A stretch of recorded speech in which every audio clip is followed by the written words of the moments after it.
way to get a bird's eye view of Devil's Thumb Ranch. Time to take the wiki up line with help from our guides Candace and Doug and zip along a 370-foot line at a speed of up to 18 miles per hour. Kat, how was your first zip line? It was awesome. Next is the Stagecoach Line. I've zipped over plenty of deer in this one. And so we're going to go over 20 miles per hour on this one? Yep. This one is 500 feet long. I decided I'd come in backwards. On to number 3, the Take No Prisoners Line. It's 540 feet long and you reach speeds of up to 23 miles per hour.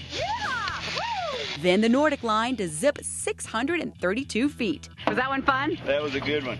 Progressive, getting faster and faster.